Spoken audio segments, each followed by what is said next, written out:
December 2ನೇ ತಾರೀಕಿಗೆ ನಾನು ಆಸ್ಪತ್ರೆಗೆ ಒಂದು ದಂಪತಿ ಬಂದರು, ಒಂದು ಪುಟ್ಟ ಮಗುನ ಕರ್ಕೊಂಡ್ಬಂದಿದ್ದಾರೆ. ಆ ಹುಡುಗಿಗೆ ಸುಮಾರು ಒಂದು 5.5-6 ವರ್ಷ ಇರಬೇಕು. ನೀವು ಹೇಳಿದ್ರಲ್ಲ 30% ಚಾನ್ಸ್ ಇದೆ ಅಂದ್ರಲ್ಲ, ನಮ್ಮ ಮಗು ಬದುಕ್ತದೆ ಅಂತ ನಂಬಿಕೆ ಸರ್. ಆಪರೇಷನ್ ಮಾಡಿಬಿಡಿ ಸರ್ ಇಮಿಡಿಯೇಟ್ಲಿ. ಮುಖಕ್ಕೊಂದು ವಸ್ತ್ರ ಕಟ್ಕೊಂಡಿದ್ದಾರೆ, ಬಟ್ಟೆ ಕಟ್ಕೊಂಡಿದ್ದಾರೆ, ಕೈ ಗ್ಲೌಸ್ ಹಾಕ್ಕೊಂಡಿದ್ದಾರೆ, ತಲೆಗೊಂದು ಕ್ಯಾಪ್ ಹಾಕ್ಕೊಂಡಿದ್ದಾರೆ.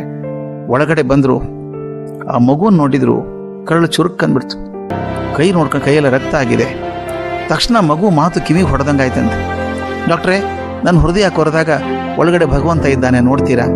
ಅವ್ನು ನೋಡಿದ್ಮೇಲೆ ನಾನು ಹೇಗಿದ್ದಾನೆ ನನಗೆ ಹೇಳ್ತೀರಾ ಆರಾಮಾದ್ಮೇಲೆ ಅಂತ ಕೇಳಿದ್ಲಕ್ಕೆ.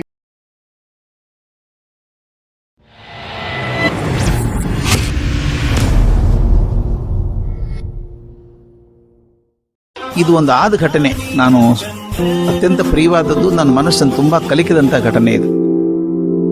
ನಾನು ಆಗಾಗ 3 ತಿಂಗಳಿಗೊಂದ್ಸಲ ಗುಜರಾತಕ್ಕೆ ಹೋಗ್ಬೇಕಾಗತ್ತೆ. ಇದು ಜನವರಿ 1, 2009ನೇ ಇಸ್ವಿಗೆ ಆದಂಥದ್ದು. ನಾನು ಬರೋಡಕ್ಕೆ ಹೋಗಿದ್ದೆ. ಅಲ್ಲೊಂದು ಹೋಟೆಲಲ್ಲಿ ಇಳಿಸಿದ್ರು ನನ್ನ. ಸಾಯಂಕಾಲ 7 ಗಂಟೆಗೆ ನಾನು ನೋಡೋದಕ್ಕೆ ಒಬ್ಬರು ವೈದ್ಯರು ಬಂದರು. ಅವ್ರ ಹೆಸರು ಡಾಕ್ಟರ್ ಶೈಲೇಶ್ ಮೆಹ್ತಾ ಅಂತ. ಭಾರಿ ದೊಡ್ಡ ಹೃದಯ ತಜ್ಞರು ಅವರು, ಬಹಳ ಬೇಡಿಕೆಯಲ್ಲಿರುವಂಥ ಡಾಕ್ಟರ್. 3-4 ಆಸ್ಪತ್ರೆ ಇದಾವೆ ಅವ್ರು ಬೇರೆ ಬೇರೆ ಕಡೆಗೆ. 106 ಜನ ಡಾಕ್ಟರ್ ಕೆಲಸ ಮಾಡ್ತಾರೆ. ಕೆಲವೊಂದ್ಸಲ ಮೆಹ್ತಾನ್ ಭೇಟಿ ಆಗ್ಬೇಕಂದ್ರೆ ತಿಂಗಳಗಟ್ಟಲೆ ಕಾಯಬೇಕು. ಜನಕ್ಕೆ ಅವ್ರ ಕೈಗುಣದ ಬಗ್ಗೆ ಎಷ್ಟು ನಂಬಿಕೆ ಇದೆ ಅಂದ್ರೆ, ಓಹ್ ಮೆಹ್ತಾ ಮುಟ್ಟಿದ್ರೆ ಸಾಕು ಆರಾಮಾಗ್ಬಿಡ್ತದೆ ಅಂತ. ಹೀಗಾಗಿ ಯಾವಾಗಲೂ ಒಂದು ಒತ್ತಡದಲ್ಲೇ ಇರಬೇಕು. ದೇವರು ಅಂತಾರೆ ಜನ ಅವ್ರನ್ನ. ಆ ಥರ ಮನುಷ್ಯ. 69 ವರ್ಷ ಆತನಿಗೆ ಆದವ. ನಾನು ನೋಡೋಕೆ ಬಂದು ಕೂತಿದ್ರು ಹೋಟೆಲಲ್ಲಿ. ಇನ್ನೂ ಊಟಕ್ಕೆ ಟೈಮ್ ಇತ್ತಲ್ಲ. ಮಾತಾಡ್ತಾ ಇದ್ರು, ಸಾರ್ ಒಂದು ಘಟನೆ ಆಯಿತು ಇತ್ತೀಚೆಗೆ, ಅದು ನನ್ನ ಮನಸ್ಸನ್ನು ಕಲಕಿಬಿಟ್ಟಿದೆ ಅಂದರು. ಏನಾಯಿತು?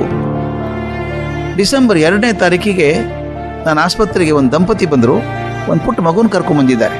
ಆ ಹುಡುಗಿಗೆ ಸುಮಾರು ಒಂದು 5.5-6 ವರ್ಷ ಇರಬೇಕು. ಆ ಮಗುಗೆ ಹೃದಯ ತೊಂದರೆ ಇದೆ. ಈಗಾಗಲೇ ಜೂನಿಯರ್ ಡಾಕ್ಟರ್ಸ್ ಎಲ್ಲ ಅದನ್ನು ಪರೀಕ್ಷೆ ಮಾಡಿ ಎಲ್ಲ ಮಾಡಿ ರಿಪೋರ್ಟ್ ರೆಡಿ ಮಾಡಿದ್ದಾರೆ. ಇವ್ರು ನೋಡಿದ್ರು, ಒಂದು ಕ್ಷಣದಲ್ಲಿ ಗೊತ್ತಾಯ್ತು ಅವರಿಗೆ, ಛೇ ಹುಡುಗಿ ಪರಿಸ್ಥಿತಿ ಸರಿ ಇಲ್ಲ. ತಂದೆ ತಾಯಿ ಹೇಳಿದ್ರಂತೆ, ನೋಡಪ್ಪ ನಾನು ಸುಳ್ಳು ಹೇಳಲ್ಲ, ಈಗಾಗಲೇ ತುಂಬ ತಡ ಆಗಿದೆ, ಯಾಕೆ ಬರಲಿಲ್ಲ ಮೊದಲು?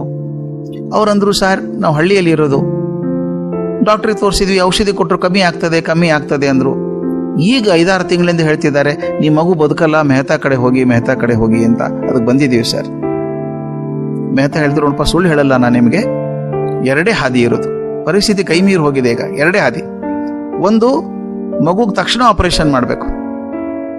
ಆದರೆ ಆಪರೇಷನ್ ಮಾಡಿದ್ರು ಕೂಡ ಮಗು ಬದುಕೋ ಅವಕಾಶ ಬಹಳ ಕಮ್ಮಿ. ಬರೀ 30% ಮಾತ್ರ ಸಾಧ್ಯ ಇದೆ. 30% ಮಗು ಉಳ್ಕೊಳ್ಳುತ್ತೆ. 70% ಮಗು ಆಪರೇಷನ್ ಟೇಬಲ್ ಮೇಲೆ ಸತ್ತು ಹೋಗ್ತದೆ. ಆಪರೇಷನ್ ಮಾಡದಿದ್ರೆ ಏನಾಗುತ್ತೆ? ಮಗು ಇನ್ನು 6 ತಿಂಗಳು ಬದುಕಲ್ಲ. ಪರಿಸ್ಥಿತಿ ಅಷ್ಟು ಕೆಟ್ಟೋಗಿದೆ. ಅಪ್ಪ ಅಮ್ಮ ಹತ್ರು, ಏನು ಮಾಡ್ತೀರಿ ಅಂತ ಕೇಳಿದ್ರು ಮೆಹ್ತಾ. ಏನು ಮಾಡೋದು ಸರ್, ದೇವರಲ್ಲಿ ನಂಬಿಕೆ ಇದೆ ಸರ್ ನನಗೆ. ನೀವು ಹೇಳಿದ್ರಲ್ಲ 30% ಚಾನ್ಸ್ ಇದೆ ಅಂದ್ರಲ್ಲ, ನಮ್ಮ ಮಗು ಬದುಕ್ತದೆ ಅಂತ ನಂಬಿಕೆ ಸರ್. ಆಪರೇಷನ್ ಮಾಡಿಬಿಡಿ ಸರ್ ಇಮಿಡಿಯೇಟ್ಲಿ. ಮಗುನ ತಕ್ಷಣ ಹಾಸ್ಪಿಟ್ಲಿಗೆ ಸೇರಿಸ್ಕೊಂಡ್ರು. ಕೆಲವು ಪರೀಕ್ಷೆಗಳನ್ನ ಮಾಡಬೇಕಲ್ಲ 1-2 ದಿವಸ. ಮಗುವಿನ ಜೊತೆಗೆ ತಾಯಿ ಇದ್ಲು ಆಸ್ಪತ್ರೆಯಲ್ಲಿ. ದಿನ ಸಾಯಂಕಾಲ ತನ್ನ ತೋಚಿದ ಸ್ತೋತ್ರ ಹೇಳಿ, ಮಂತ್ರ ಹೇಳಿ ಮಗುವಿನ ಹಣೆಗೆ ಕುಂಕುಮ ವಿಭೂತಿ ಹಚ್ತಾ ಇದ್ಲು. ಮಗು ನಿನ್ನ ಹೃದಯದಲ್ಲಿ ಭಗವಂತ ಇದ್ದಾನಮ್ಮ, ಕಾಪಾಡ್ತಾನೆ ಅಂತ ಹೇಳೋಳು. ಮುಂದೆ 3ನೇ ದಿವಸ ಮಗುವಿನ ಆಪರೇಷನ್ ಬಂತು. ಕೇಳುಗರೆ, ನಿಮ್ಮ ಕಣ್ಣು ಮುಂದೆ ಚಿತ್ರ ಬರಬೇಕಪ್ಪ. ಇದು ಆಪರೇಷನ್ ಟೇಬಲ್ ಮೇಲೆ ಆ ಪುಟ್ಟ ಮಗು ಮಲ್ಕೊಂಡಿದೆ, 6 ವರ್ಷದ ಮಗು. ಸುತ್ತಲೂ ಒಂದು 5-6 ಜನ ಡಾಕ್ಟರ್ಸು ನರ್ಸ್ ಎಲ್ಲ ಸೇರ್ಕೊಂಡಿದ್ದಾರೆ. ಕೊನೆಗೆ ಶೈಲೇಶ್ ಮೆಹ್ತಾ ಹೋದ್ರು. ಅದು ಹಸಿರು ಗೌನು, ಮುಖಕ್ಕೊಂದು ವಸ್ತ್ರ ಕಟ್ಕೊಂಡಿದ್ದಾರೆ, ಬಟ್ಟೆ ಕಟ್ಕೊಂಡಿದ್ದಾರೆ, ಕೈ ಗ್ಲೌಸ್ ಹಾಕ್ಕೊಂಡಿದ್ದಾರೆ, ತಲೆಗೊಂದು ಕ್ಯಾಪ್ ಹಾಕ್ಕೊಂಡಿದ್ದಾರೆ. ಒಳಗಡೆ ಬಂದರು, ಆ ಮಗುನ ನೋಡಿದ್ರು, ಕರಳು ಚುರುಕ್ ಅಂದ್ಬಿಡ್ತು. ಯಾಕಂದ್ರೆ ಮಗು ಬದುಕೋ ಚಾನ್ಸ್ ಎಷ್ಟಿದೆ? 30% ಮಾತ್ರ. ಈಗ ಬದುಕಿದೆ, ಚೆನ್ನಾಗಿದೆ ಮಗು, ಯಾರಿಗೊತ್ತು, ಸತ್ತೋಗ್ಬೋದು ಅರ್ಧ ಗಂಟೆಯಲ್ಲಿ. ಆದರೂ ಧೈರ್ಯ ಕೊಡಬೇಕು ಅಂತ ತಲೆ ತಟ್ಟಿಬಿಟ್ಟು, ಮಗು ಚಿಂತೆ ಮಾಡಬೇಡಮ್ಮ, ನೀ ಆರಾಮಾಗ್ತೀಯಾ ಅಂದರು. ಆ ಮಗು ತಲೆ ಎತ್ತು ನೋಡಿ, ವೈದ್ಯನ ನೋಡಿ, ಚಿಂತೆ ಇಲ್ಲ ಸರ್, ಒಂದು ಪ್ರಶ್ನೆ ಇದೆ ಡಾಕ್ಟ್ರೇ ಅಂದ್ಲು. ಪ್ರಶ್ನೆನಾ? ಏನು ಪ್ರಶ್ನೆ ನಿಂದು ಅಂತ ಕೇಳಿದ್ರು. ಆ ಹುಡುಗಿ ಹೇಳ್ತಂತೆ, ಇಲ್ಲೆಲ್ಲರೂ ಆಸ್ಪತ್ರೆಯಲ್ಲಿ ನನಗೆ ನಿನಗೆ ತೆರೆದ ಹೃದಯ ಚಿಕಿತ್ಸೆ ಆಗಬೇಕು, ಓಪನ್ ಹಾರ್ಟ್ ಸರ್ಜರಿ ಆಗಬೇಕು ಅಂತಾರೆ, ನನ್ನ ಹೃದಯ ಪೂರ್ತಿ ಹೊರಗೆ ತೆಗೆದು ಬಿಡ್ತೀರಾ ಸರ್ ಅಂತ ಕೇಳಿದೆ. ಇಲ್ಲಮ್ಮ ನೀ ಚಿಂತೆ ಮಾಡಬೇಡ, ನಿನಗೆ ನೋವೇ ಗೊತ್ತಾಗಲ್ಲ ಅಂತ ಅವ್ರಂದ್ರು. ನೋವೇನು ಪ್ರಶ್ನೆ ಅಲ್ಲ ಸರ್, ನನ್ನ ಪ್ರಶ್ನೆ ಬೇರೆ ಇದೆ. ಏನು ಪ್ರಶ್ನೆ? ನಮ್ಮಮ್ಮ ದಿನ ನನಗೆ ಸಾಯಂಕಾಲ ಕುಂಕುಮ ಹಚ್ಚಿ ವಿಭೂತಿ ಹಚ್ಚುವಾಗ ಹೇಳ್ತಾಳೆ, ಮಗು ನಿನ್ನ ಹೃದಯದಲ್ಲಿ ಭಗವಂತ ಇದ್ದಾನೆ ಕಾಪಾಡ್ತಾನೆ, ಭಗವಂತ ಇದ್ದಾನೆ ಕಾಪಾಡ್ತಾನೆ ಅಂತಾಳೆ. ಅದಕ್ಕೆ ನೀವು ನಾನು ಆಪರೇಷನ್ ಮಾಡುವಾಗ ನನ್ನ ಹೃದಯವನ್ನು ಕುಯ್ದಾಗ ಒಳಗಡೆ ಭಗವಂತ ಇದ್ದಾನ ನೋಡ್ಬಿಡ್ತೀರಾ ಸರ್? ಇದ್ರೆ ಅವನು ಹೇಗಿದ್ದಾನೆ ಅಂತ ನನಗೆ ಹೇಳ್ತೀರಾ ಅಂತ ಕೇಳಿದಂತೆ. ಇಂಥ ಪ್ರಶ್ನೆನ ಡಾಕ್ಟರ್ ಯಾರೂ ಕೇಳಿರ್ಲಿಲ್ಲ ಇದುವರೆಗೂ. ಆಯ್ತಮ್ಮ ಅಂತ. ನೀವು ನಂಬಲಿಕ್ಕಿಲ್ಲ ಸ್ನೇಹಿತರೆ, ಈ ಘಟನೆ ಹೇಳುವಾಗ ಡಾಕ್ಟರ್ ಮೆಹ್ತಾ ನನ್ನ ಮುಂದೆ ಕಣ್ಣೀರು ಸುರಿಸ್ತಾ ಇದ್ರು ಮಗುನ್ ಥರ. ಆತ ಭಾವನಾ ಜೀವಿ ಅಲ್ಲ, ದಿನಕ್ಕೆ 10 ಹೃದಯ ಕತ್ತರಿಸುವಂಥ ಮನುಷ್ಯ.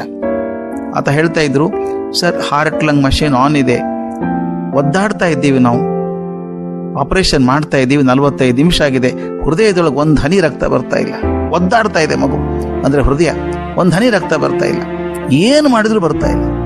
ನಿಧಾನಕ್ಕೆ ಹುಡುಗಿ ನಾಡಿ ಬಡ್ತಾ ಕಮ್ಮಿ ಆಯಿತು, ಮಗು ಹೋಯ್ತು ಅಂದ್ಕೊಂಡು ನನಗೆ ಬೇಜಾರಾಯಿತು.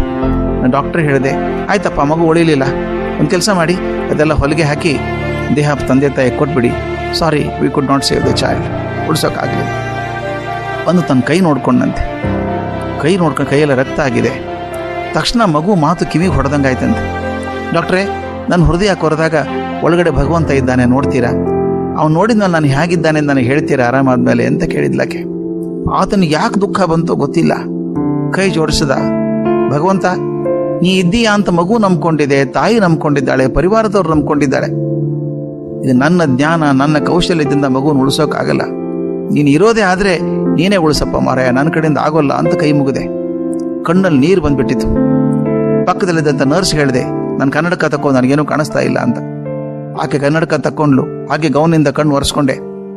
ಅಷ್ಟೊಳಗೆ ಬಲಗಡೆ ಇದ್ದಂಥ ಡಾಕ್ಟರ್ ಮೊಳಕೈಯಿಂದ ತಿವಿದ್ರು ನನ್ನ. ಡಾಕ್ಟ್ರೇ, ಹೃದಯದಲ್ಲಿ ರಕ್ತ ಬರ್ತಾ ಇದೆ. ನನಗೆ ಪವಾಡಗಳಲ್ಲಿ ನಂಬಿಕೆ ಇಲ್ಲ, ಯಾವುದೋ ದೈಹಿಕ ಪ್ರಕ್ರಿಯೆ ಆಗಿರಬೇಕು, ರಕ್ತ ಬಂದಿರಬೇಕು. ತಕ್ಷಣ ಅಂತ ಪ್ರಯತ್ನ ಮಾಡೋಣ, ಬಿಡೋದು ಬೇಡ, ಮತ್ತೆ ಮಷೀನ್ ಆನ್ ಮಾಡಿ ಅಂತ ಹೇಳಿ ನಾವು 6-7 ಜನ ಡಾಕ್ಟರ್ ಮುಂದಿನ 4.25 ತಾಸು ಆಪರೇಷನ್ ಮಾಡಿದ್ದೀವಪ್ಪ. ಆಪರೇಷನ್ ಕಂಪ್ಲೀಟ್ಲಿ ಸಕ್ಸಸ್ಫುಲ್, ಕಂಪ್ಲೀಟ್ ಆರಾಮಾಯ್ತು. ಮಗುಗೆ ಏನೂ ಆಗಲ್ಲ, ನಾನು ಗ್ಯಾರಂಟಿ ಕೊಡ್ತೀನಿ, ಅಷ್ಟು ಚೆನ್ನಾಗಿದೆ. ಈಗ ಅದು ವಾರ್ಡಲ್ಲಿದೆ, ಮಗು ಆರಾಮಾಗ್ತಿದ್ದಾಳೆ. ಅದನ್ನು ನಾಕೇನು ಹೋಗಿ ಭೇಟಿ ಆಗಿಲ್ಲ ಇನ್ನೂ. ಯಾಕೆ ಅಂತ ಕೇಳಿದೆ. ನನಗೆ ಗಾಬರಿ ಇದೆ, ಏನು ಹೇಳಿ ಯಾಕೆ ಹೋಗಿ ಹೋದಾಗ ಕೇಳ್ತಾಳೆ, ದೇವ್ರನ್ನ ನೋಡಿದ್ರ ಹೇಗಿದ್ದಾನೆ ಅಂತ ಕೇಳ್ತಾಳೆ. ಏನು ಹೇಳಿ? ನಾ ದೇವ್ರನ್ನ ನೋಡಲಿಲ್ಲ ಅಂದರೆ ಆಕೆಗಿರುವಂಥ ನಂಬಿಕೆಯನ್ನು ಕೆಡಿಸ್ದಂಗೆ ಆಗುತ್ತೆ. ಇದ್ದಾನೆ ಅಂದರೆ ಏನಂತ ಹೇಳಿ, ಹೇಗಿದ್ದಾನೆ ಅಂತ ಹೇಳಿ ನನಗೆ ಗೊತ್ತಿಲ್ಲ. ನಾನು ಹೇಳಿದೆ, ಡಾಕ್ಟರ್ ದಯವಿಟ್ಟು ಹುಡುಗಿಗೆ ಹೇಳಿ, ಅಮ್ಮ ದೇವ್ರನ್ನ ನೋಡೋ ಹುಚ್ಚು ಬೇಡ, ದೇವ್ರನ್ನ ಅನುಭವಿಸ್ಬೇಕು, ದೇವ್ರನ್ನ ನೋಡಬಾರ್ದು. ತಮಾಷೆ ಹೇಳ, ಆ ಮಗುವಿನ ಪರಿಣಾಮ ಡಾಕ್ಟರ್ ಮೇಲೆ ಎಷ್ಟಾಗಿದೆ ಅಂತ. ಈಗ ತನ್ನ ಆಪರೇಷನ್ ಥಿಯೇಟ್ರಲ್ಲಿ ಒಂದು ದೇವ್ರ ಫೋಟೋ ಹಾಕ್ಕೊಂಡಿದ್ದಾನೆ. ಪ್ರತಿ ಆಪರೇಷನ್ಗಿಂತ ಮೊದಲು ಒಂದು ಕ್ಷಣ ನಿಂತ್ಕೋತಾನೆ, ಭಗವಂತ ಪ್ರಯತ್ನ ಮಾಡೋದು ನನ್ನ ಕೆಲಸ, ಬದುಕಿಸೋದು ಬಿಡೋದು ನಿನ್ನ ಕೆಲಸ ಅಂತಾನೆ. 69-70 ವರ್ಷದ ಡಾಕ್ಟರ್ನ ಮನಸ್ಸಿನಲ್ಲಿ ದೇವರ ಬಗ್ಗೆ ನಂಬಿಕೆ ತಂದದ್ದು ಆ ಮಗುವಿನಲ್ಲಿ ನಂಬಿಕೆ ಹಾಕಿದ್ದು ತಾಯಿ ತಂದೆ ಎಲ್ಲರೂ. ದಯವಿಟ್ಟು ನಾನು ನಿಮ್ಮಲ್ಲಿ ಕೈ ಮುಗಿದು ಬೇಡ್ಕೋತೀನಿ, ತಂದೆ ತಾಯಿ ಆದವರಿಗೆ, ಭಗವಂತ ಇದ್ದಾನೆ. ಎಷ್ಟು ಕೈ ಇದೆಯೋ ಎಷ್ಟು ಕಾಲಿದೆಯೋ ನನಗೆ ಗೊತ್ತಿಲ್ಲ, ನಮ್ಮೆಲ್ಲರನ್ನ ಮೀರಿದಂಥ ಒಂದು ದೊಡ್ಡ ಶಕ್ತಿ, ಅದನ್ನು ಏನಾದರೂ ಒಂದು ಕರೀರಿ, ಶಕ್ತಿ ಅಂತ ಕರೀರಿ, ಪವರ್ ಅನ್ನಿ, ಯೂನಿವರ್ಸ್ ಅನ್ನಲಿ, ನೇಚರ್ ಅನ್ನಿ, ಏನೋ ಅನ್ನಿ, ಒಂದು ಶಕ್ತಿ ಇದೆ ಅನ್ನೋದನ್ನು ಮಕ್ಕಳ ಮನಸ್ಸಲ್ಲಿ ಹಾಕಿ.